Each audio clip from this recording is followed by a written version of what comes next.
In this video, I'm going to talk about business unit within Power Platform. Now, business unit, basically it's a term which is coming from Dynamics 365. Business unit is a logical grouping of related business activities. Now, business unit, you can map it to the department, divisions, or business section within your organization. So if you have a department of HR, if you're a department of sales, marketing, you can map it to a different business unit. Or if you are a global company with presence in multiple continents, multiple countries, then you can use a country as a segregation for your business unit. Or maybe within a country, say Australia, you can distinguish between cities. So Brisbane, Sydney, Melbourne, Canberra, Adelaide. So you can have a different business unit based on your city operations as well. Now, business units, security roles, and users are technically linked together. So I'm going to show you that in the demonstration. The organization, whenever your organization gets created, it's called as a root business unit. So root business units get created in the interim, and that's the top level of the business unit hierarchy. Now, root business unit, you cannot disable the root business unit. You can edit the root business unit details. Root business unit does not have a parent business unit. Root business unit can have multiple child business unit underneath it. And every time a new business unit is provisioned, a team gets created. You cannot add members to this default team directly. Now, that's about the theoretical part. So let me jump into the business unit concept overall. So let me open a whiteboard. Let me show you the security postures for the.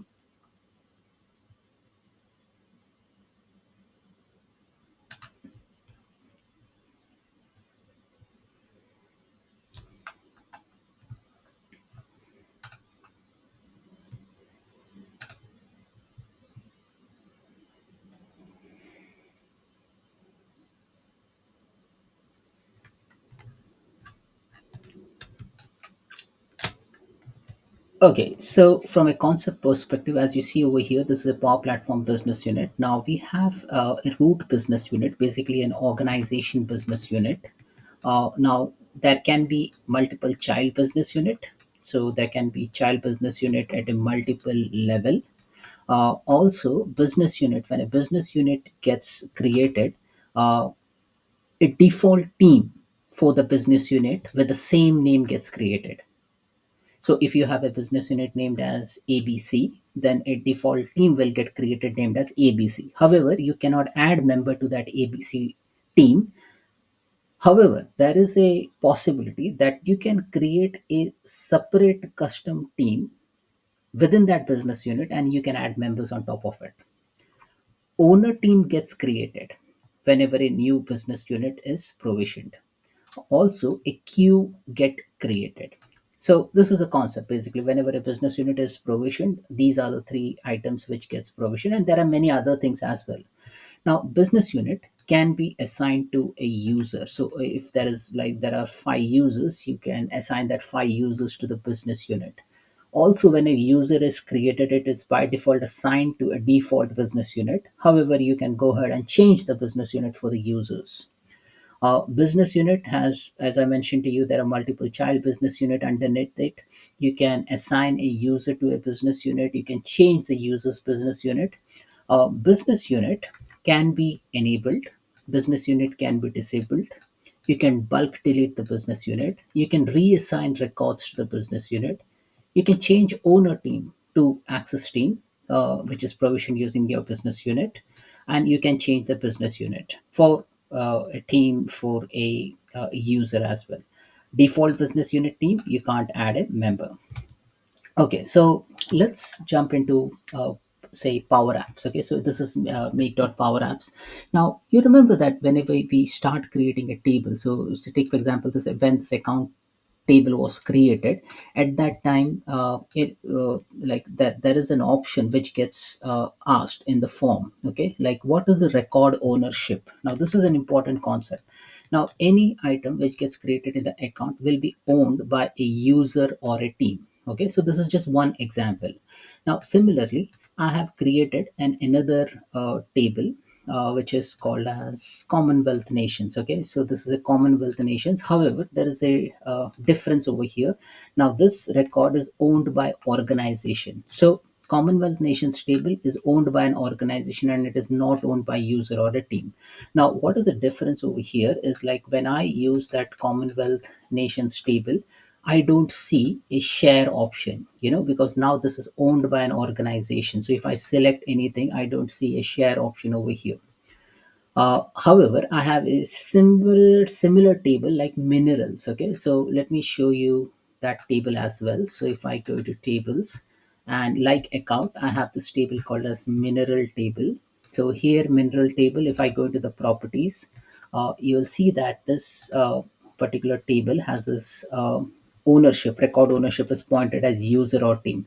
Now what happens with that is like if you use this mineral table, you can select any item in the table and you can share it. Okay, now you can share the record with a user or a team. Okay, so user can be say Alex, I can share this record with Alex. Okay, similarly I can share this record with a team. Now as I mentioned to you, whenever you create a business unit, a team gets created. So I have a business unit which is named as Chennai. Now, when Chennai was created, Chennai business unit, a Chennai BU business unit team get created. Okay. Similarly, I have something for London. So I believe London or UK. So let me check. So there are multiple business unit which I have already created. So Chennai is one of them, I believe. In this particular tenant, yes, I have Mumbai. Okay, so I have this business unit which is created, right? Chennai, Mumbai, and so on and so forth. Okay, now you can share a record with the business unit, right? Okay. Now, coming back to Power Platform Admin Center, just to give you a brief, like if you navigate to your environments and go into the settings, then under users permission, here you will see users, teams, security role, uh, business units, application users. Now, if you navigate to business unit from here you will see all the business unit which is within your organization. Now, if you closely watch, it says that there are so many business units which is created over here, and this is the parent business unit for Australia BU. So org T4786F. Now this is the root business unit. Now this, if you see this name org D47AF86F, okay. Now what it is basically this is basically the same URL as you see over here when I provision this application. This is the tenant, I'd say a name, okay, tenant identifier name, which when provisioned, it will have its own root business unit and you cannot operate on that business unit. You cannot remove that business unit technically. Now this is that root business unit, right? Now if you see the options over here, you can enable, you can disable, you can change parent business unit, reassign business unit. Okay, now I have created various business units over here, like, and then we can also define the hierarchy. So, take for example, if I want to create a new business unit, and I'll call this as, say, uh, this time I'll call it as Perth BU, and I can select either I want the business unit to be the root business unit, or maybe I will select say Australia, because that's pretty much logical. Like Australia has a city of Perth, Australia has a city of Sydney. Okay, so I'll select Australia BU, and then when you create a new business unit, it will ask you various options which are not mandatory, so it's better to put it. So it's one of the classification is division, so I put the name as Perth. You can have his own website, phone number, main phone, fax, email, billing address, shipping address, etc., and you just click on save. And once you create that business unit, this business unit will show you that both business unit belongs to the parent business unit of Australia. Now I can go ahead and I can change the parent business unit, and I'll say, oh no, this does not belong to Australia. Maybe this belong to say India business unit. Okay, so I can even make that change. I'll click on save, and then from this point onwards, both business unit will be, whose parent business unit will be India BU. Now, after some time, I can go ahead and disable this business unit, because if you do not want to use the business unit, you can go ahead and disable the business unit. But the warning message which you see over here, it says, do you want to deactivate the selected business unit? This action will change the status of the selected business unit and all of its associated business units. So if any of the child business unit, or if there are any association of that business unit, it will set that records to inactive. Okay, so I'll just click on disable now. Okay, now if you want to see the disabled business unit, you can go ahead and go into inactive business unit. And as you see over here, there are a couple of inactive business unit which is currently there. You can enable or disable, you can basically enable that business unit. So if I want to enable Sales Manchester, I can go ahead and enable that business unit. So this is how you operate on the business unit. Now, if I go into active business unit, what I can do is, like, if I select Melbourne business unit, I can reassign business unit records. Okay, so I can reassign the business unit records to, say, other business units. So take for example, if my Melbourne operation is closing down, then I can reassign the business unit records of that particular business unit to, say, let me pick Australia business unit. And then from that point onwards, all the record for from that Melbourne business unit will get assigned to Australia business unit. Now, it doesn't make sense because already Melbourne business unit is part of Australian business unit. But if you have an example whereby, like, you have a hierarchy, and if you want to move the child record from one location to another, you change the parent, or if you want to close down the operation, so then what you can do, you can first do the record reassignment, and then you can disable the business unit. So that's from a business unit perspective. Now, why you use business unit? One example I showed you, that when a business unit is created, it creates a team, and then with the help of team, you can share records, okay, in model driven apps. So there's a lot of security aspects which you can control using those business unit.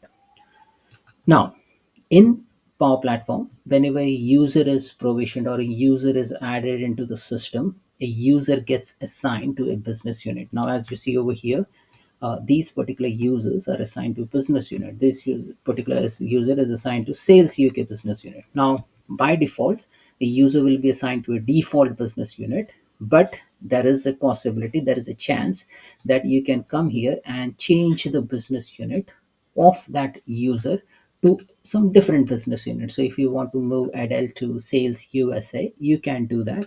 And you can also see that move records to new business unit. So what it says is that you must assign users in the new business unit at least one security role, so that they can access data in the new business unit. Because if you accidentally move a user to a different business unit, and if the business unit does not have a specific security role, then that user will lose access to all the records. Okay, also, the current user can't be moved because they might lose access to the environment. So this is how you basically make that movement. Okay, so from a user perspective.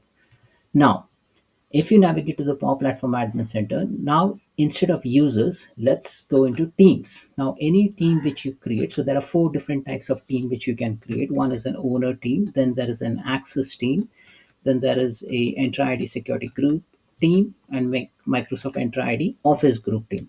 Now, every team which you create, you can see that the team is by default assigned a default business unit. Now, say if I have this team called as WHS team over here. Now, WHS team, as you see, the default business unit is org T47, which is a default team. Now, I can go ahead and change the business unit of that team to something else. So I'll say WHS team now belongs to, say, Melbourne business unit. And from that point onwards, all the records which are related to that specific team will follow the business unit logic of the new team. Okay, so WHS team is now pointing to Melbourne business unit team. So that's from a team's perspective. Now, if you go from a security role perspective, now from a security role, there are many roles which has already been created over here by default, which is available. Now, I can create a new different role, and I'll call it as Melbourne Sec role. So Melbourne security role belonging to a business unit. So it can be Australia business unit or Melbourne business unit, and then I can specify members privilege inheritance, either team privileges or direct basic user access level, team privileges, and I can include app opener privileges for running model driven app. I'll click on save, and this is how I basically create a new security rule. And then from that point onwards, I can start assigning permission to the business management, core records, business process flows, custom tables, etc. And then I can set up this. So security roles can also be owned by a business unit. So every security role will have some sort of a linkages with a business unit, and you can go ahead and change the business unit as well. So if you see this rule, AIB rule, which is already by default created, as you see over here, it says copy, edit, delete, and members. Okay. Now, there is another custom role which we have created, like basketball app role. So if I select this, as you see over here, I can copy it, I can edit it. Now, if I click on edit, then what I can do, I can see that I can make some changes to the permission structure, right? I can make some changes to the permission structure. I can add permissions for that particular security role, right? So if I again go back to the security role, this is a by default security role which is available. But then there are custom security role which you have already created. So now the one which we have created, which is named as Melbourne security role. So I can go ahead, I can copy it, I can edit it, I can view the members. If I edit it, again, it will show me which business unit does it belong to. Okay. So this is how you basically use the security role from a business unit perspective. Similarly, there is something called as an application user. So basically, you use a app registration within your Azure for connecting to various applications. So once you create that application user, so if I click on new app user, I can add an app, and then I can specify that can belong to a specific business unit. So again, there is a linkages of business unit over here. So, like that, business unit is like an important component of your Power Platform ecosystem. So, with the help of business unit, you can create lot of permission structures, and you can create as complex permission structure as you can within this particular environment. Now, from an XRM toolbox perspective, you have a tool. Okay. Now, why do we need that tool? Is because if you go into this business unit, so I'm in this business unit. If I go to Power Platform Admin Center, here I've seen users permission, and then there is something called as uh, business units. Now, business units, or everything is loaded in a flat structure, right? Like if you want to know which, what is that hierarchy, who belongs to which, what is that parent-child relationship, if you want to know that, then there is a nice tool with an XRM toolbox called as business unit hierarchy. So if I type in business unit hierarchy, and if I connect to this environment, so I'm already connected to the environment. So let me click on load business unit hierarchy. It will exactly show me the business unit structure. Now, as you see over here, it is showing me that this is the default business unit. When I click on default business unit, it shows me the users and the teams within the business unit.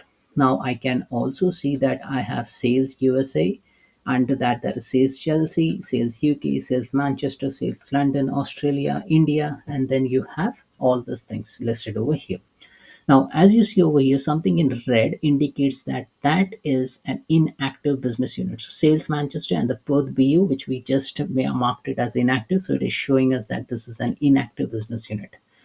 Similarly, if I go to Melbourne business unit, I can see that these are the users and these are the teams. So we have added a team in Melbourne business unit, and the team type were access and owner respectively, right? So this is where you can see. Now, say if I go to Sales London, I can see that Grady belongs to Sales London. Okay. Now let's do one thing. Let's use this Melbourne business unit. And now if I go to Power Platform Admin Center, and if I go into, say, Jill Jones Baker. Okay, so I'll just click on Jill Jones Baker and say change business unit, and I'll assign business unit of Melbourne for Jill Jones. Okay, and similarly, I will add Johanna, change business unit, and add Johanna to Brisbane, and I'll click on OK.